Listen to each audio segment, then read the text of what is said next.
रसिक अनन्य निशान बजायो एक श्याम श्यामा पद प्रीत। पर जो एकादशी व्रत रहते हैं परम धन्य है, वो हरितोष व्रत है। अब एकादशी व्रत का नियम क्या है और कैसे एकादशी व्रत का फल मिलता है, कई बार चर्चा हुई। बहुत सुंदर तस्मा शास्त्रम प्रमाणम थे, शास्त्र प्रमाण के अनुसार श्री सनातन मुनि बोल रहे हैं, अथ ते नियमान वच्मि व्रते ह्रस्मिन् दिनत्रये कास्यम मानुषम मसूरान्नम चणकान को द्रवास तथा शाकम मधुपरान्नम च पुनर्भोजन मैथुने दशम्याम 10 वस्तूनि वर्जयेत वैष्णव सदा। जिसे एकादशी रहनी हो और एकादशी का फल प्राप्त करना हो, उसको ये नियम पालन करना चाहिए। अथ ते नियमान वच्मि व्रते ह्रस्मिन् दिनत्रये, उसको 3 दिन, एक तो दशमी और एक द्वादशी और फिर बीच में एकादशी, उसको 3 दिन संयम में रहना होता है, तब बीच की एकादशी का उसे फल प्राप्त होता है। जिसे एकादशी व्रत रहना हो उसका नियम है कि दशमी के दिन कांसे के पात्र का त्याग करें। वैष्णव सिद्धांत है कि कभी जिसमें मांस बना उस रसोई का भोजन न ग्रहण करें। मसूर की दाल, चना की दाल, कोदों और कोई भी शाक, शहद, दूसरों का अन्न, दोबारा भोजन और मैथुन, ये दशमी के दिन त्याग दे। एक बार दशमी के दिन भोजन करे 24 घंटे में, क्योंकि एकादशी रहना है।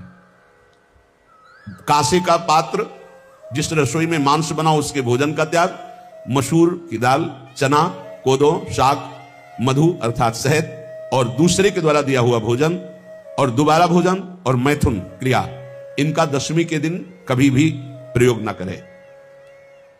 इन 10 वस्तुओं से वैष्णव दूर रहे दशमी के दिन। फिर एकादशी के व्रत में,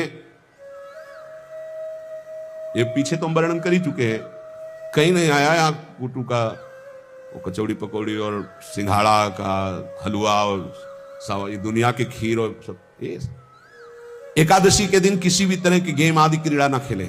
जैसे अब आज व्रत है तो बैठे हैं अपना मोबाइल में गेम खेल रहे हैं, ऐसा कोई भी क्रीड़ा नहीं। द्वित क्रीड़ा, किसी भी तरह का गेम, ये सब खेल नहीं।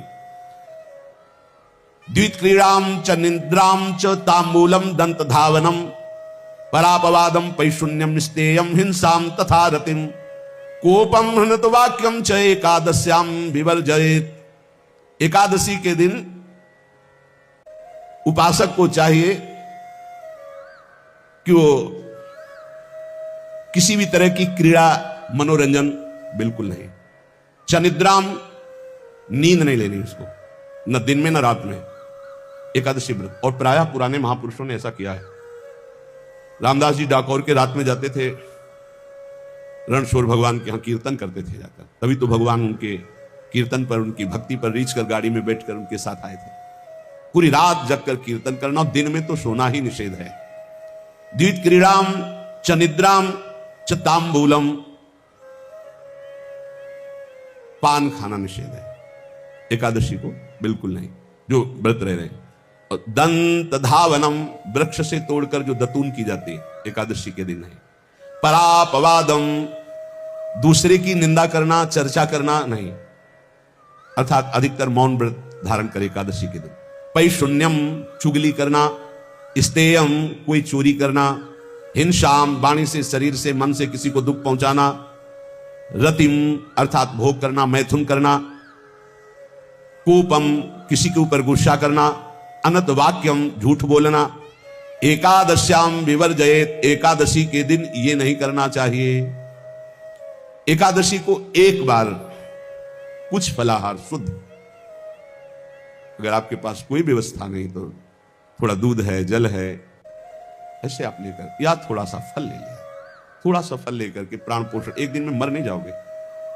कितने तो निर्जला एकादशी रहते हैं, हर एकादशी निर्जला। पूज्य श्री मथुरा दास जी निर्जला ही रहते थे हर एकादशी। चलो भैया, आपकी सामर्थ्य नहीं तो जल 2-4 बार ले लो, एक बार थोड़ा सा दूध और फल ले लो, चल जाएगा काम, प्राणों का पोषण हो जाएगा। ये आचरण न करे, एक बार कुछ आहार ले ले, वो भी शुद्ध भगवद अर्पित प्रसाद। फिर द्वादशी को काश्यम मानुषम सुराम छौद्रम तैलम वितथ भाषणम व्यायामम च प्रवासम च पुनर्भोजन मैथुने अस्पृश्य स्पर्श मासूरे द्वादश्याम द्वादश त्यजेत।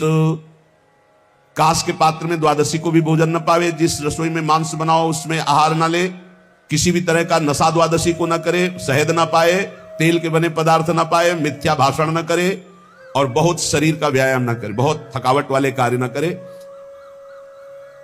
दोबारा भोजन न करे, एक बार द्वादशी को भी भोजन पवित्र, मैथुन न करे, जिसका स्पर्श नहीं किया जाता ऐसे पदार्थों का स्पर्श न करे, और मसूर की दाल न खाए। द्वादशी को जो इन नियमों का पालन करता है, दशमी द्वादशी ऐसे और एकादशी ऐसे, तब उसे एकादशी व्रत का फल प्राप्त होता है। जो इस पद्धति से ये जो मनमानी है सब नहीं, हर पदार्थ मिल जाएगा आपको फलाहार में, हर पदार्थ। हमको बताया गया कि आपको जो चाहो सब पदार्थ फलाहार का। अरे भाई, हरितोष व्रत है तो हरि प्रसन्नता के लिए एक दिन भूखे रहने बहुत आनंद आता है। पहले भगवत कृपा से ऐसी गंगा जल पी करके कुछ दिन, फिर कभी कभी निर्जला एकादशी का भी आनंद। बड़े संन्यास मार्ग में थे तो बड़े संयम से सब शास्त्रीय पद्धतियों का निर्वाह होता था। उपासक को चाहिए कि इन नियमों से व्रत का अनुष्ठान करे, मनमानी आचरण न करे। सबसे प्रार्थना जो एकादशी रहते हो, हरितोष व्रत इसे कहते हैं, भगवान की प्रसन्नता के लिए रहा जाता है, रहना चाहिए। जो अपनी आचार्य परंपरा में है जैसे, जिनका सिद्धांत है, पर रहने का सिद्धांत ये श्री सनत कुमार जी वर्णन, श्री सनक जी महाराज, ये सनत कुमार जी वर्णन की। सनक जी महाराज कह रहे हैं, यदि भगवान का आश्रय नहीं, सत्संग नहीं है, तो इन चार में से एक हो तो नाश कर देता, फिर चारों हो तो सर्वनाश हो जाता है। यौवनम धन संपत्ति प्रभुत्व विवेकता एकैपमप्यनर्थाय किमु यत्र चतुष्टयम। यदि सत्संग नहीं है, यदि भगवद आश्रय नहीं है, और खूब धन हो, जवान अवस्था हो, और बढ़िया पद मिला हो, प्रभुत्व चलता हो, और अज्ञान हो, फिर क्या कहना है? बोले ये चारों जहां मौजूद होते हैं वहां सर्वनाश का खेल शुरू हो जाता है। अगर इनमें से एक हो तो सर्वनाश करने में पर्याप्त है, और अगर चारों हो तो फिर क्या कहना है? यौवनम, जवान हो, धन संपत्ति है, खूब रुपया पैसा हो, प्रभुत्व, कोई पद हो, कोई अधिकार हो बड़ा, फिर अविवेकता और अज्ञानी हो, तो बोले एक नाश कर देगा, फिर चारों तो नाश ही कर देंगे। अगर सत्संगी है तो ये चारों महान कार्य कर देंगे। क्या? यौवनम, जवान है, खूब दूसरों की सेवा, मेहनत पूर्वक धन संपत्ति कमाकर माता पिता की सेवा, परिवार की सेवा।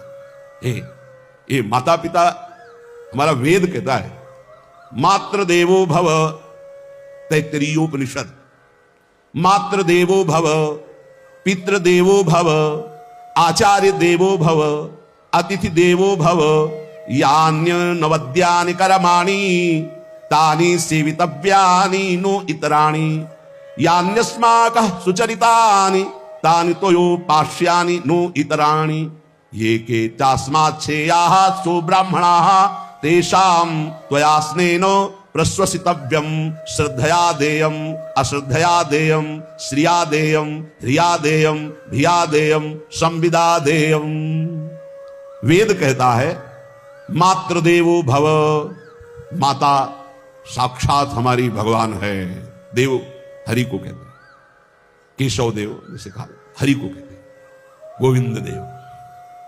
मात्र देव, माता भगवान है। हे धिक्कार है उन पुत्रों को जो अपने माता के द्वारा पोषित किए हुए शरीर से हाथ उठाते हैं अपने माता पिता के ऊपर। नरक में तुम्हारी जो दुर्दशा होगी भोगोगे। एक हमको दिखाया गया दृश्य कि अपनी माता की कोख में लात मारता है, थप्पड़ मारता है, पिता बैठा है उसको लात मारता है, थप्पड़ मारता है, बाल घसीट कर गेट तक माता को ले जाता है। अब इनकी जो दुर्दशा